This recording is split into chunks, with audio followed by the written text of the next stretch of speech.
aveți o Biblie, deschideți împreună cu mine în cartea Evrei, capitolul 7. We'll be picking it up in verses 20 through 20, basically finishing the chapter, so verses 20 through 28 this morning. Practic vom termina capitolul în această dimineață, din versetul 20 până la sfârșitul capitolului. As I was preparing this message Pe măsură ce pregăteam acest mesaj săptămâna aceasta, let me see. There was a lot of things.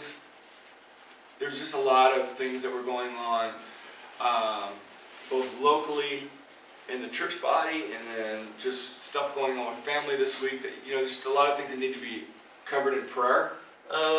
Pe măsură ce pregăteam studiul, mi-am amintit că erau foarte multe lucruri care se întâmplau în biserică ca trup, în familia mea în general, așa multe lucruri care trebuiau menționate în rugăciune. And as I was just thinking about this, I just thought, you know what, how flawed really and how imperfect our prayers are. Pe măsură ce mă gândeam la lucrurile astea, în același timp îmi venea în minte cât de defectuoase, să spun, și imperfecte sunt rugăciunile noastre. For a couple of reasons. Pot da câteva motive. Number one is sin. Numărul 1 este păcatul. We all have, within varying degrees within our life, just sin that just is in our life that we may not even be aware of it. Fiecare dintre noi avem păcate în viața noastră, într-o anumită măsură, poate chiar păcate de care încă nu ne-am dat seama. But many times as we're praying for someone, or maybe we're, whether it's a family member or a situation or someone in the church, sin has a way of just making it very unclear how should we pray for them. De multe ori noi vrem să ne rugăm pentru cineva din biserică sau pentru o persoană care are o anumită problemă și datorită păcatului nouă nu ne este clar sau ne vine greu să ne gândim așa cum trebuie să ne rugăm pentru acea persoană. It just has a way of creating just this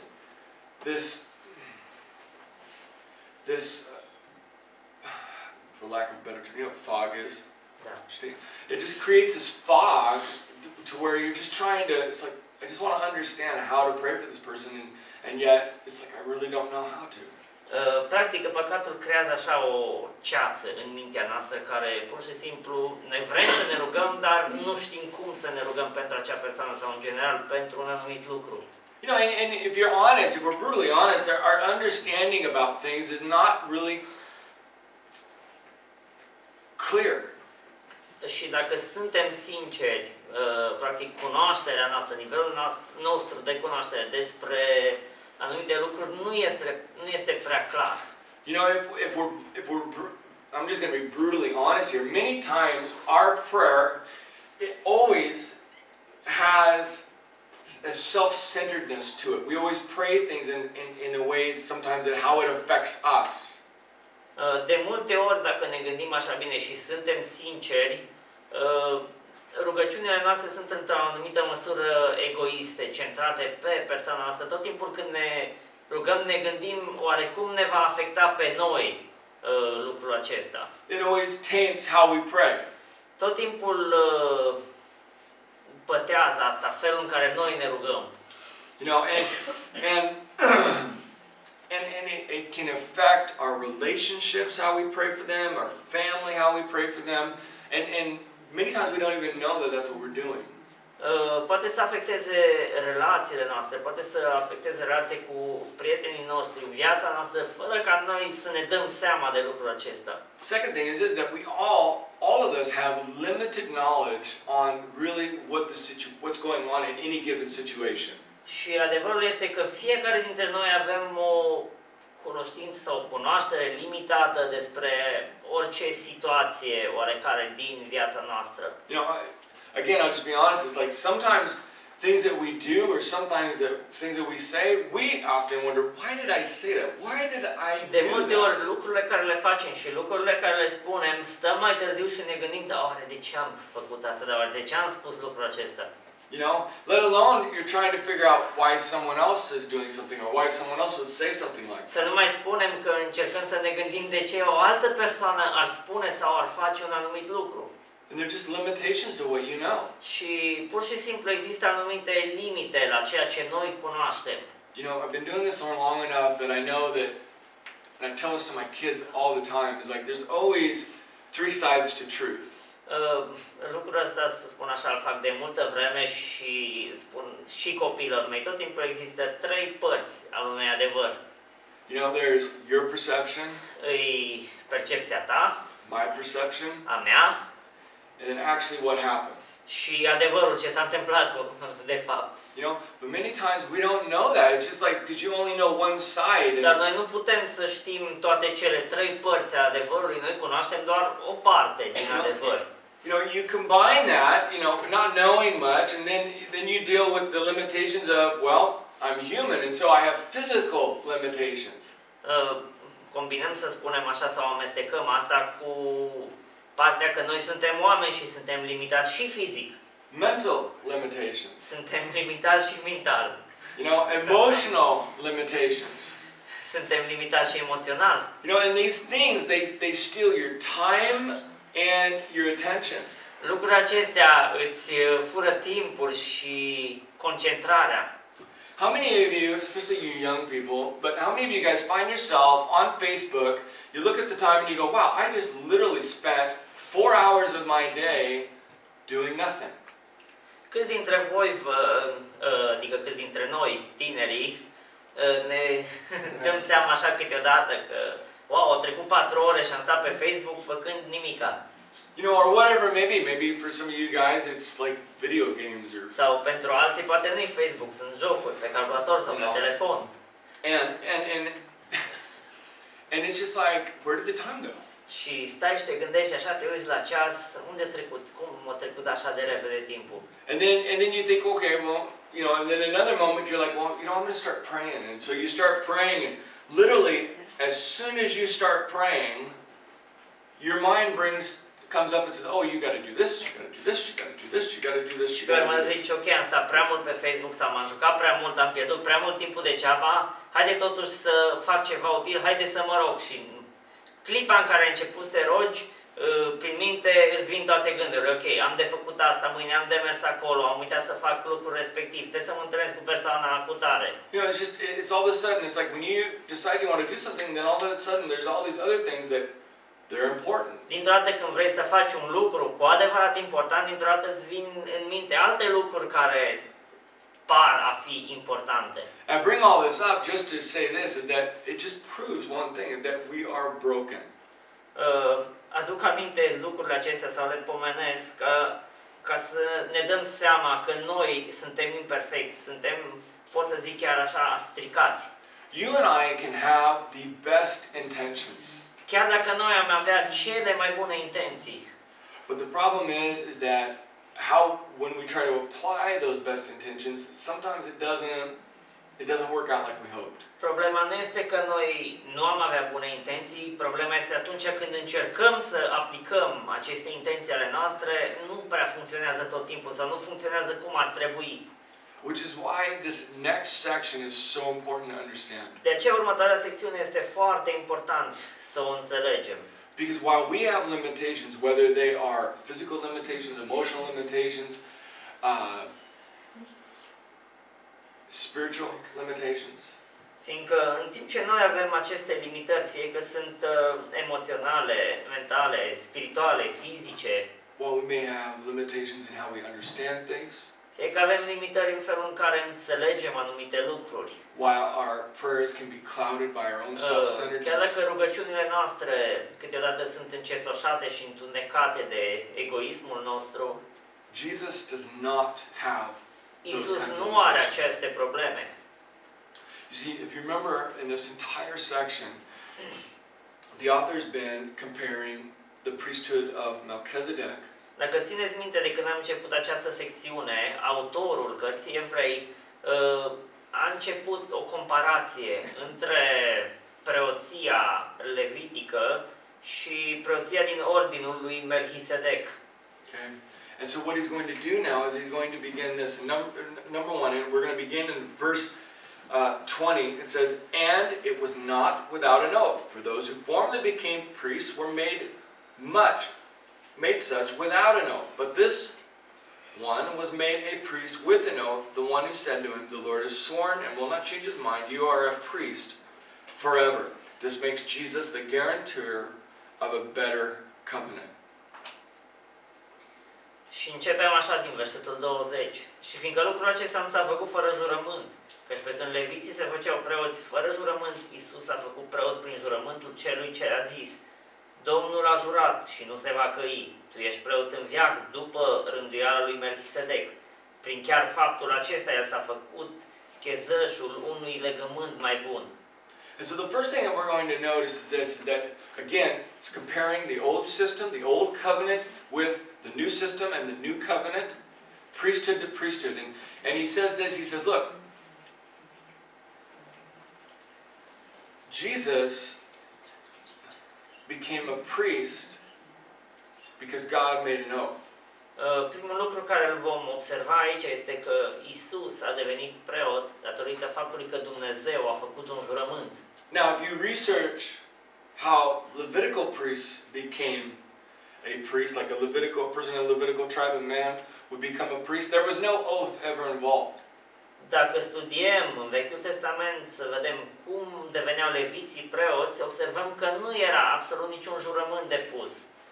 There was a ceremony. Era o ceremonie. They were given instructions and expectations about what they were to do and Li se how they were to dădeau live. instrucțiuni ce să facă, cum să trăiască și erau anumite așteptări în legătură cu ei. But there was no oath. Dar nu exista un jurământ. Now what's interesting about this, as for those of you that have been through this study, is that David wrote Psalms 110 verse 4 1,000 years, okay? Ceea ce este interesant e că David a scris Psalmul 110, versetul 4, 1000 years, 1,000 years. 1000 de ani înaintea ca aceste versete, această secțiune să fie scrisă. After this man Melchizedek, which is spoken of in one place in the Old Testament, Genesis chapter 14. 1000 de ani după ceea ce om Melchisedec, care este menționat aici. And what's interesting about that is that it was hundreds of years after the law had been given and the Levitical priesthood, and yet God makes this promise and says, there's going to be something new. Și chiar la câteva sute de ani după ce a fost dată legea, după ce a fost înființată această preoțime levitică, Dumnezeu a făcut promisiunea că va trimite un preot. In fact, what's interesting about this, secondly, is that there's only one other place where God makes an oath. Ce este foarte interesant e că un singur loc mai există în afară de acesta, în Biblie, în care Dumnezeu face un jurământ. Is there anybody who wants to take a stab at where that is? Vrea cineva să spună așa, să ghicească unde este acela?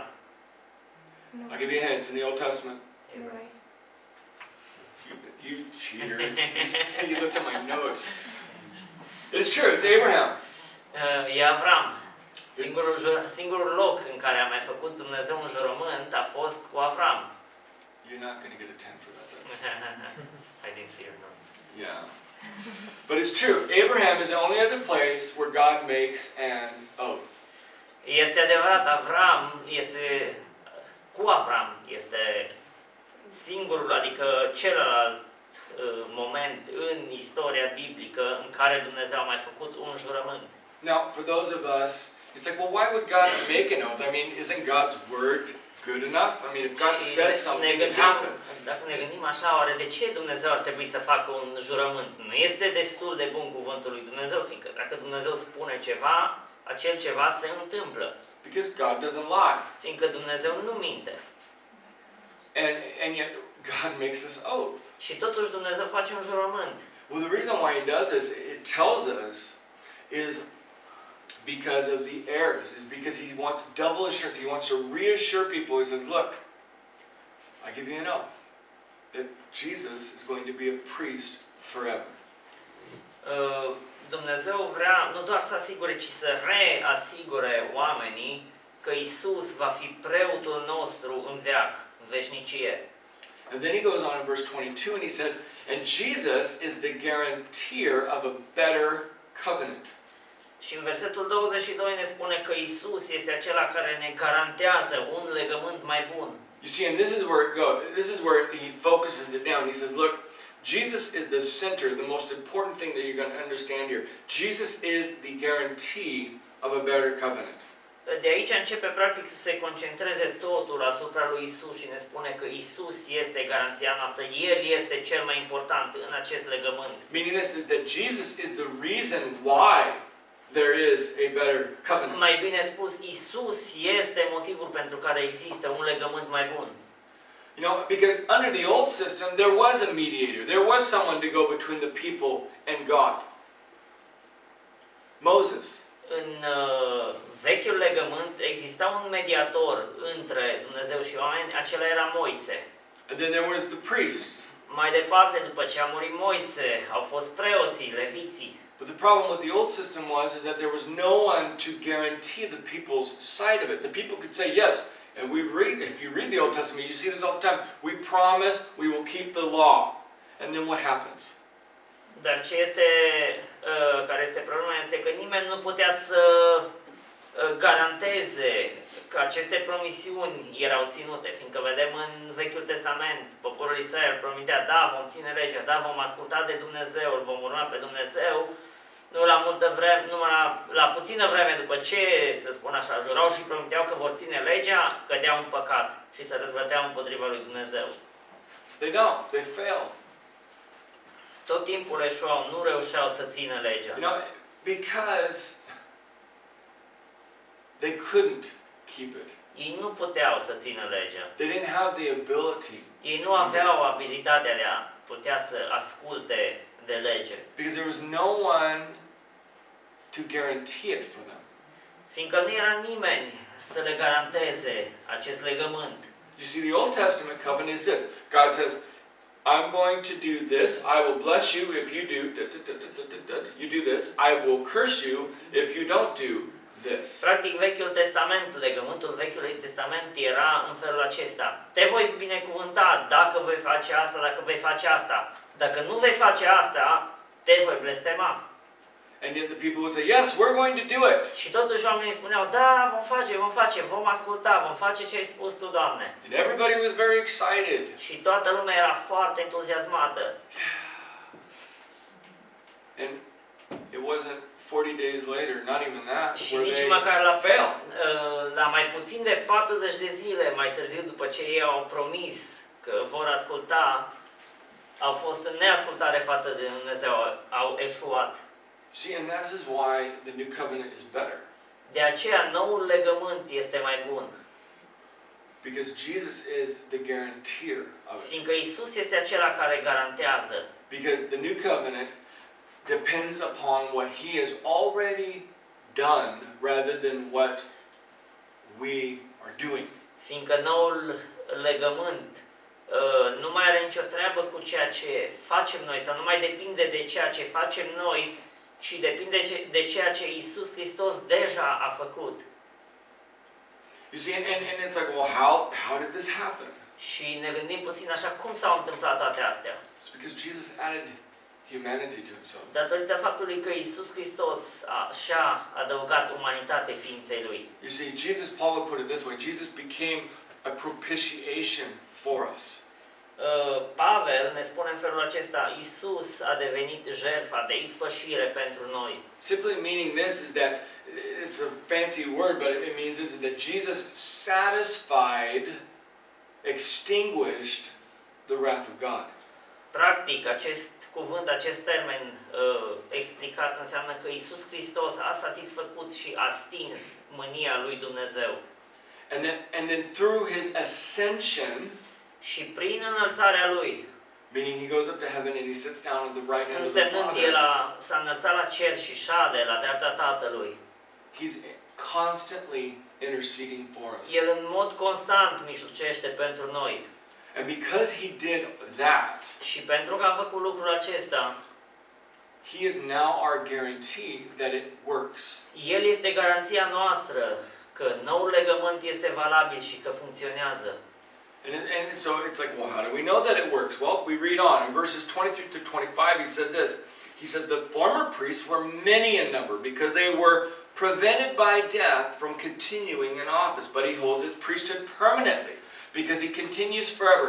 Consequently, he's able to save to the uttermost those who draw near to God through him, since he always lives to make intercession for them. Cum putem să știm noi și să fim siguri de lucrul acesta? Ne spune așa mai departe din versetul 23. Mai mult, acolo au fost preoți în mare număr, pentru că moartea îi împiedica să rămână pururea, dar el, fiindcă rămâne în veac, are o preoție care nu poate trece de la unul altul, de aceea și poate să mântuiască în chip desăvârșit pe cei ce se apropie de Dumnezeu prin el, pentru că trăiește pururea ca să mijlocească pentru ei. Verse 25, right? Yep. And so how do we know that? Well, number one, the author writes this. He says, Jesus is a permanent intercessor. Cum știm noi lucrul acesta? În primul rând, autorul ne spune că Isus este permanent un mijlocitor pentru noi. You see, he points out, he says, well, the former priests were many in number because they were prevented by death from continuing Ne spune că in office. preoții dinainte erau un număr mare, fiindcă îi împiedica, practic, moartea să rămână pururea preoți.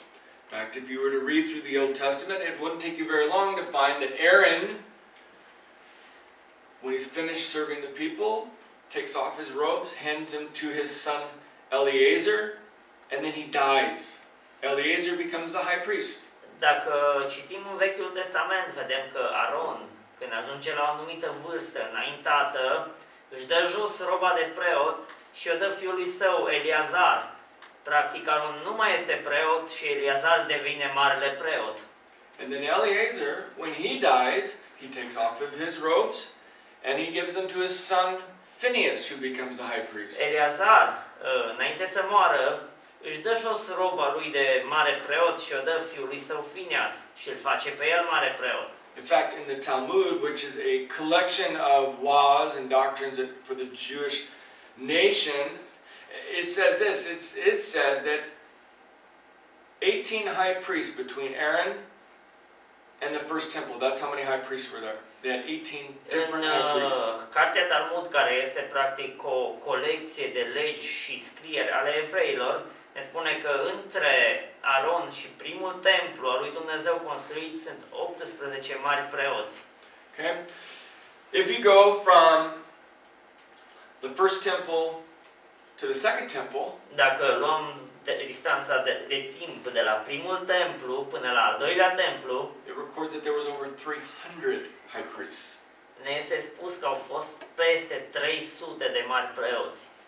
You know, and so the author's pointing out this. He says, look, he's like, former priests were many in number.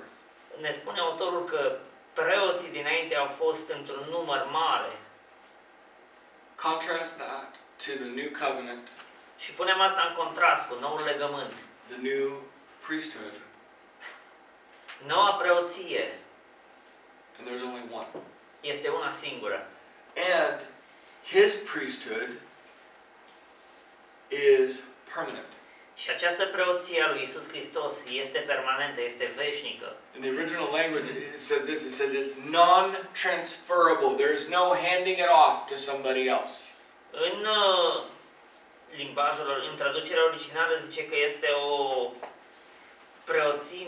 preoție non-transferabilă, adică nu se mai dă altuia, nu este moștenită de o altă persoană. No one's going to come and replace him. Nimeni nu va veni să-L înlocuiască pe Isus Hristos. And why is that so important? De ce este asta atât de important? And why should we care? De ce ar trebui să ne pese nouă de lucrul acesta? Because there is no inconsistency in his priesthood. Fiindcă nu există aici inconsistențe în preoția lui Isus Hristos. You know, think of it this way. Gândiți-vă din punctul acesta de vedere. If you sit under any given pastor, okay, not all pastors are the same. Dacă, să spun așa, stai și asculți păstori diferiți predicând, vei observa că nu sunt toți la fel. Some pastors are very good teachers. Unii sunt foarte buni învățători, Some pastors they're not that strong of a teacher. I mean, they can teach, but they're not. Alții nu sunt chiar atât de buni. Știu și ei să predea, să învețe din Biblie, dar nu sunt la fel, nu sunt la același nivel cu alții. But some pastors are good at praying. Alții poate sunt buni la rugăciune. They spend hours and hours and hours. Deci petrec ore și ore în șir pentru a se ruga. Other pastors, maybe that's not their strong suit. Pentru alți păstori poate nu este punctul lor forte. You know, some people it's like, well, I like, this pastor's like this and I like that, and other people are like, well, this pastor's like that and I like this. Unii oameni spun, ok, păstorul ăsta este așa și mie așa îmi place, celălalt păstor este așa și îmi place lucrul acesta. And it's like, well, you're not like, he's not like this guy. Și mai spui, asta nu-mi place, că nu-i ca și tipul ăla, nu-mi place cum predică. And you're not going to run into a pastor that doesn't have any experience and it takes him a few years to kind of understand how to do this thing and all of his knowledge is up in his head. You don't run into that with Jesus.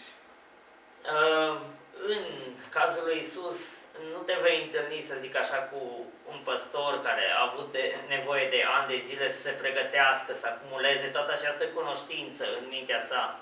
You see, with Jesus, he's not limited by any of those things. În cazul lui Isus nu există o limită, el nu este limitat de absolut nimica. He doesn't have to learn anything. El nu trebuie să învețe nimic. He doesn't have to understand the city setting that he's in or the people that he's pastoring over or El nu trebuie să înțeleagă împrejurimile unde se află, nu trebuie să înțeleagă și să-i cunoască pe oamenii cărora le predică. he's not like me who forgets things if I don't write them down. El nu este ca mine să uite anumite lucruri dacă nu le scrie sau să uite chiar dacă le scrie. And he knows how to perfectly pray for you. Și știe cum să se roage pentru tine într-un mod perfect. He hears everything that you say. Și aude totul și asculte tot ceea ce îi spui. Even the stuff that we really don't know that we want. Chiar el practic știe și lucrurile care noi nu știm că le vrem, nu știm că avem nevoie de ele, el cunoaște și aceste lucruri.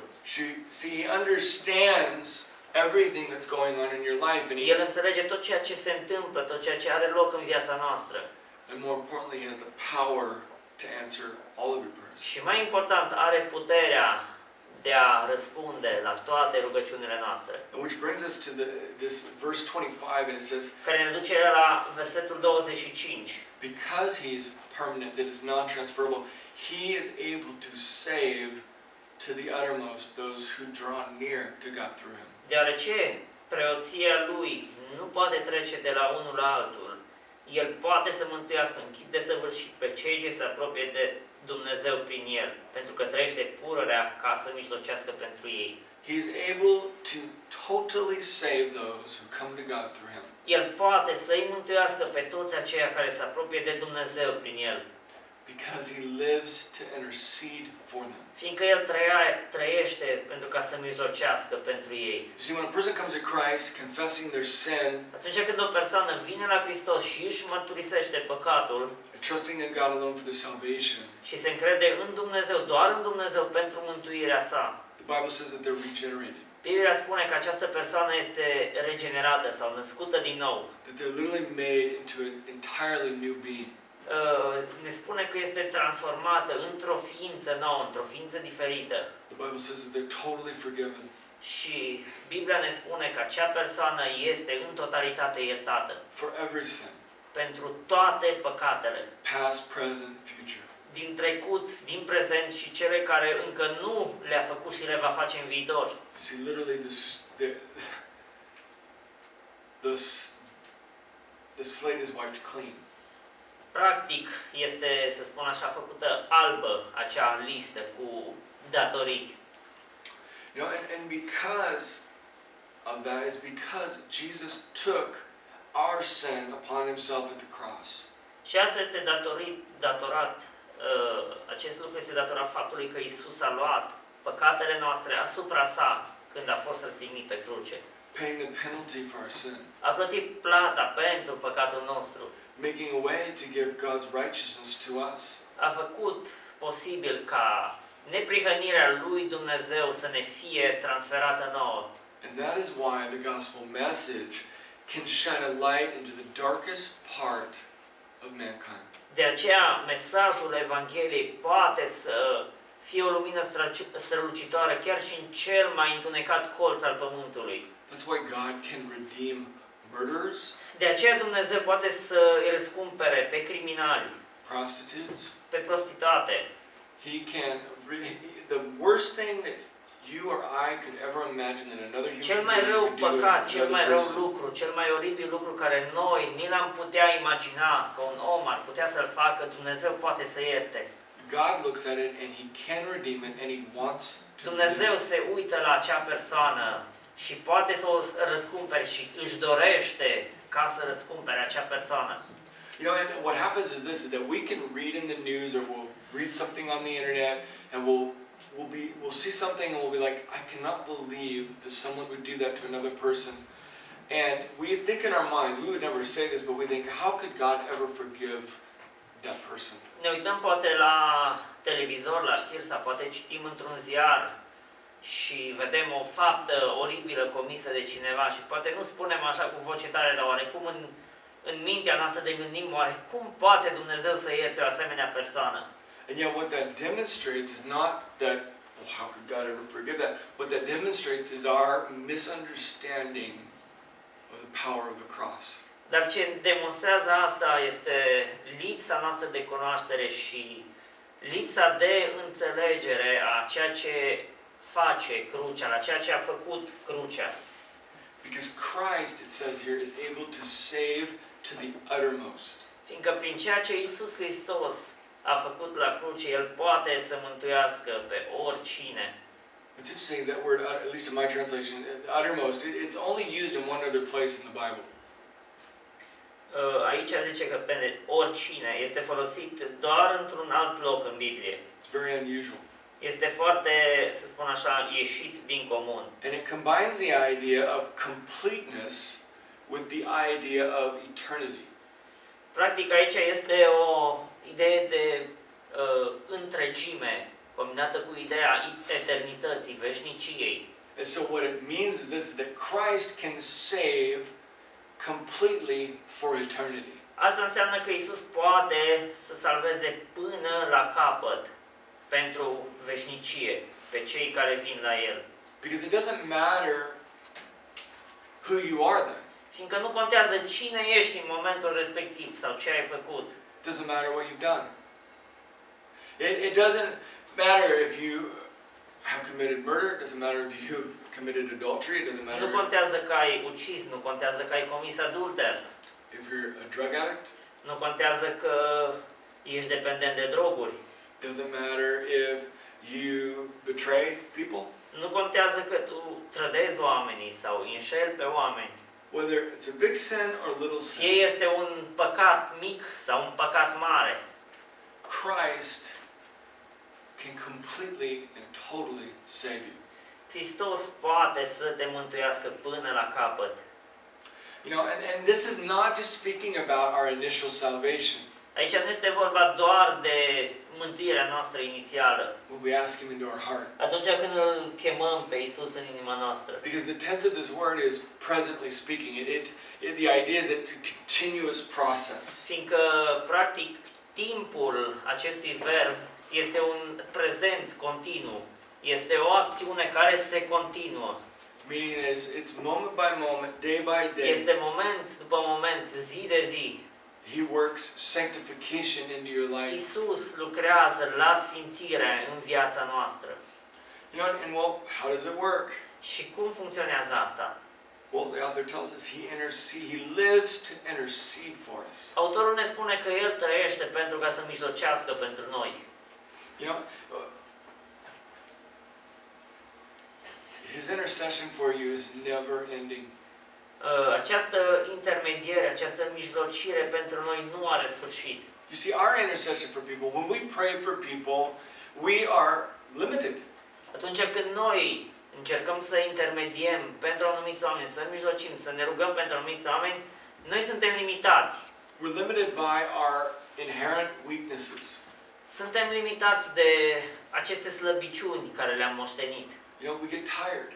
Obosim. We can't stay focused. Nu putem să ne concentrăm tot timpul. You know, we fall asleep. Poate chiar adormim. You know, that's who we are. That's what we Asta do. suntem noi, asta facem noi.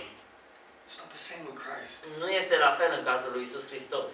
You see, day by day, hour by hour, second by second, Christ, and you need to understand this, is constantly praying for you. Zi de zi, oră de oră, trebuie să înțelegem lucrul acesta că Isus Hristos se roagă pentru noi neîncetat. He's constantly interceding for you. El în mod continuu mijlocește pentru noi. And what it means is that when we offer up these prayers where it's just like we don't really know what we want, we really don't know, how to pray for something, and so we offer up these prayers, we're like, that's the best that I can do. Și atunci când noi oferim aceste rugăciuni, când noi nu știm tot timpul ce să spunem, adică mai tot timpul nu știm ce să spunem și avem aceste rugăciuni imperfecte, asta este tot ceea ce putem noi să oferim, asta este tot ceea ce maximul nostru ce putem să dăm. Well, Jesus and the Holy Spirit come along and they clean them up. Dar Isus și Duhul Sfânt intervin și au aceste rugăciuni a noastre practic și le filtrează, le îmbunătățesc, le curăță. When we don't understand something fully, He does, and He says, Acolo unde okay, noi nu we're gonna change înțelegem this. un lucru în totalitate și ne rugăm într-un anumit fel, Isus știe cum trebuie să fie rugăciunea noastră și atunci El o schimbă, o perfecționează. And I'll give you a picture for this, okay? Vă pot da un exemplu în cazul acesta. Father goes away on a trip. Tatăl merge, să zic așa, într-o excursie sau într-o delegație, să spun, de lucru. And his son wants to give him something when he returns. Și fiul său vrea să-i dăruiască ceva atunci când se întoarce. To show that he loves him. Se arate că îl iubește. Okay? And so the son goes out, a small boy goes out and he gathers all these flowers and all these weeds. And for parents that have small children, you know what I'm talking about. Și fiul său se duce practic în grădină și adună toate burienile și toate florile posibile care le găsește să-i facă un buchet. Dacă aveți copii mici, știți despre ce vorbesc. And so when the father gets home, he's not presented with flowers and weeds, he's presented with all these beautiful flowers. Și atunci când tatăl ajunge acasă, el nu vede niște burieni și niște floricele oferite, ci vede un buchet minunat de flori. Because what had happened is that the young boy had given them to his mom, and his mom had gone through and she picked out all the weeds, got rid of all that. Ce se întâmplă, practic? Acel buchet ajunge prima dată la mama copilului, iar mama ia frumos acel buchet și, să spun așa, scoate burienile, scoate florile ofilite și lasă doar ce este bun. And he's presented with Și atunci tatăl, când vine, are un buchet frumos de flori. he's presented with the true intention. Of what the child wanted to Lui do. este prezentată practic intenția copilului, ceea ce de fapt a vrut să facă copilul, dar nu a reușit să facă. And that's what Christ does for us. Asta face Isus Hristos pentru noi. You see, our prayers, however earnest they are and however emotional they can be, they're really they're a mixed handful of flowers and weeds. Rugăciunile noastre, oricât de sincere ar fi, oricât de emoționale ar fi, sunt ca și acel buchet cules de băiețel, câteva flori și buruiene. And Christ comes through and he strips out all the weeds. Iar Hristos vine, ia acel buchet și scoate toate buruienile. He takes that which is imperfect Ia aceea care este imperfect and he makes it perfect. și face ca să fie perfect. You know, we may be imperfect, Noi am putea fi, noi poate că suntem imperfecți, but he's perfect. dar El este perfect. We may get tired, S-ar putea ca noi să obosim, but he never gets tired. dar El nu obosește niciodată. We may not be in the mood to pray, S-ar putea ca noi să nu avem de multe ori chef să ne rugăm, but Christ always is. dar Isus tot timpul are dorința de a se ruga. We may not understand all of what's going on, Noi s-ar putea să nu înțelegem tot ceea ce se întâmplă, but he does. dar El înțelege. You know, we wake up to start praying in the morning. Noi ne trezim și începem să ne rugăm, sau ne trezim să începem să ne rugăm dimineața. And yet Jesus has already been praying for you through while you slept. Dar în timp ce noi am dormit, Isus s-a rugat pentru noi. You need to understand you're constantly being bathed in prayer by Christ. Trebuie să înțelegem că în mod constant noi suntem, să spunem așa, spălați în rugăciunile lui Isus Hristos. The author goes on in verses 26 through 28 to finish this. He says, "For it was indeed fitting that we should have such a high priest, holy, innocent, unstained, separated from sinners, and exalted above the heavens. He has no need, like those high priests, to offer daily sacrifices, first for his own sins and then for those of the people, since he did this once for all, when he offered up himself. For the law appoints men in their weakness as high priests, but the word of the oath, which came later than the law, appoints a son who had been made a better, or perfect forever." Ne spune așa mai departe din versetul 26 până în 28.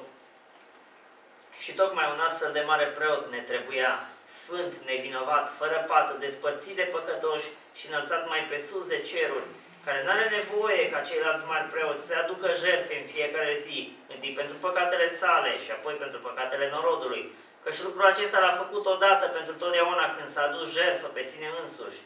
În adevăr, legea pune mari preoți pe niște oameni supuși slăbiciunii, dar cuvântul jurământului făcut după ce a fost dată legea pune pe Fiul, care este desăvârșit pentru veșnicie.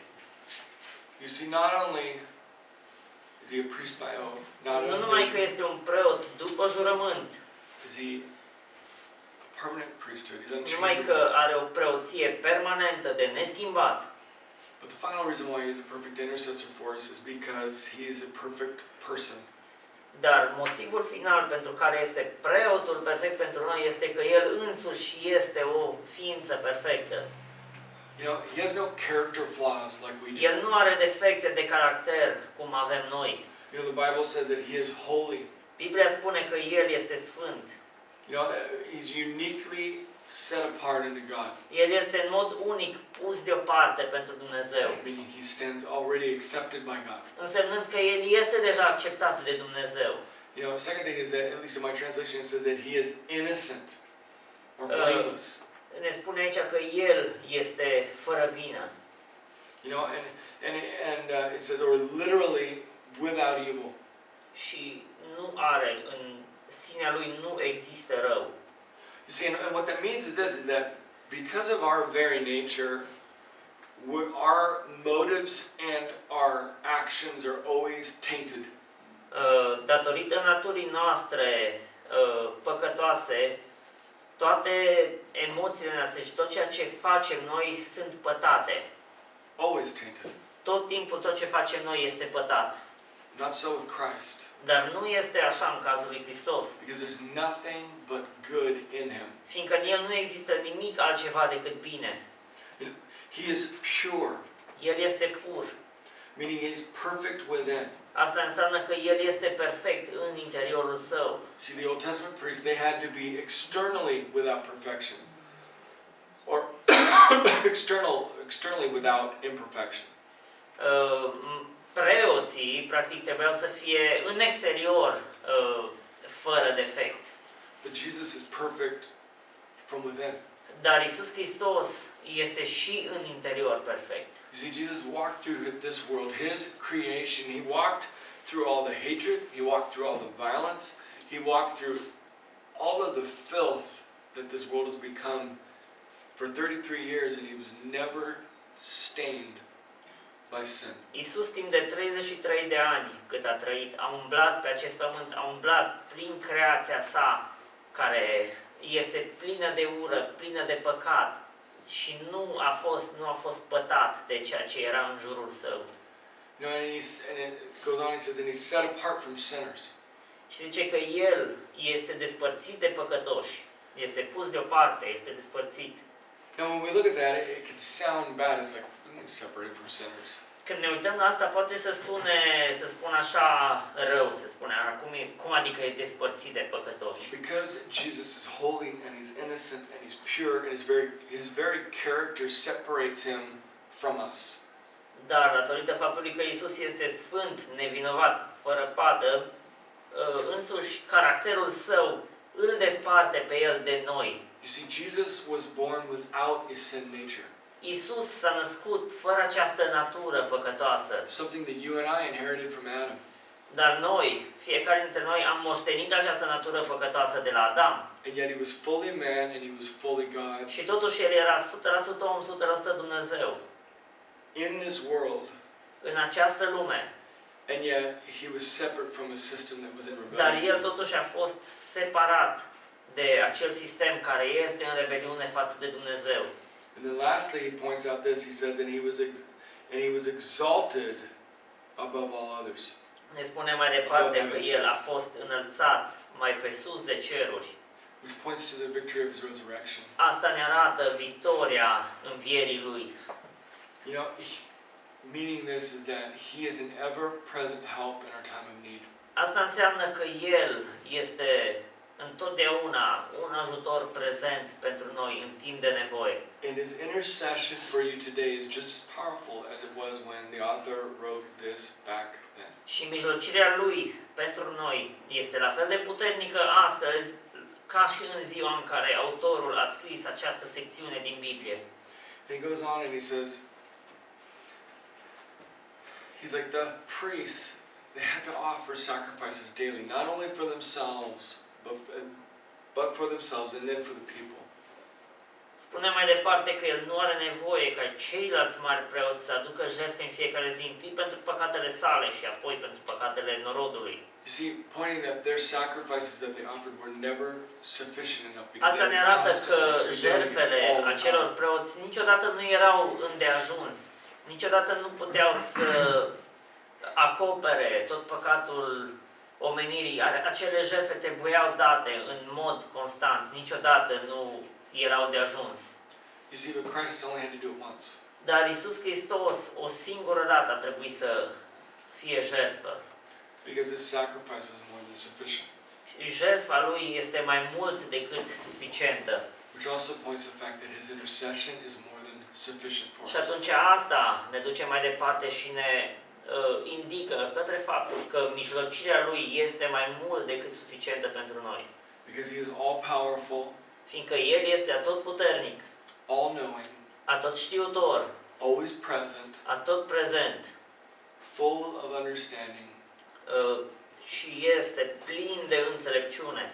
And last but not least, he is completely in love with you. Și nu în ultimul rând, el este complet îndrăgostit de noi. And he desires to intercede for you. Și el își dorește să mijlocească pentru noi. He wants to make a difference in your life. El vrea să facă o diferență în viața noastră. And he takes all these things that we do and our imperfections and our misunderstandings and all this stuff and he says, look, I'm going to take your imperfect prayers and I'm going to make them into something beautiful. Și el ia toate aceste lucruri pe care noi le facem, noi toate aceste imperfecțiuni ale noastre și zice, voi lua imperfecțiunile voastre, greșelile voastre, tot ceea ce faceți voi și voi transforma în ceva frumos. I'm going to take your desires, which part of it is good, part of it isn't, and when it comes to God, he's going to answer what you really want. Voi lua toate aceste dorințe și rugăciunile voastre care parțial sunt bune, parțial sunt rele, iar când vor ajunge la Dumnezeu, vor fi exact ceea ce trebuie, ceea ce Dumnezeu trebuie să audă și El va răspunde exact la ceea ce voi aveți nevoie. Because he loves us. Fiindcă El ne iubește. That's why he does what he does. De aceea face ceea ce face. Which is the motivation for why he did what he did. Și aceasta este motivația pentru care a făcut ceea ce a făcut. Don't forget that. Să nu uitați lucrul acesta. And just realize that, you know what, my prayers are not perfect. There are situations in my own life, situations in my family life, situations at work, situations, it's beyond my ability to know how to pray for these situations. Trebuie să realizăm că este mai pe sus de abilitățile noastre să înțelegem anumite situații. But I can be connected to God who fully understands. Dar noi putem să fim conectați cu Dumnezeu care înțelege în întregime And knows the perfect answer for it. și are tot timpul răspunsul perfect pentru orice. And will answer what is best. Și El tot timpul va răspunde prin ceea ce este cel mai bun pentru noi. Let's pray. Să ne rugăm. Heavenly Father, Lord, I just thank you for this morning. Dragă Tată, vreau să-ți mulțumesc, Doamne, pentru dimineața aceasta. Thank you for your grace. Îți mulțumesc, Doamne, pentru harul Tău. We thank you, Lord, that you are the perfect intercessor. Îți mulțumesc, Doamne, că Tu ești mijlocitorul perfect. And Lord, that no matter what situation that we find ourselves in, Și indiferent în ce situație ne-am aflat, where we just don't know what to do, acolo unde noi nu știm ce să mai facem, that we can pray îți mulțumesc, Doamne, că noi putem să ne rugăm and ask you și să cerem ajutor Ție, to sort out what needs to be done. să îți cerem Ție, să te rugăm pe Tine să sortezi Tu rugăciunea noastră, să sortezi Tu gândurile noastre. And that it's going to be the best solution. Știm, Doamne, că răspunsul Tău va fi soluția perfectă la problema noastră. Lord, I just want to pray for Clarice Doamne, vreau să mă rog pentru Clarice, and her recovery from surgery. pentru o recuperare rapidă de la operație. I pray, Lord, that you would be with her family. Mă rog, Doamne, ca Tu să fii împreună cu familia ei, Help her to get back on her feet quickly. să o ajut să, spun așa, să se ridice din nou în picioare, să fie din nou tare. We pray this in your name. Ne rugăm asta în numele Tău. Amen. Amin.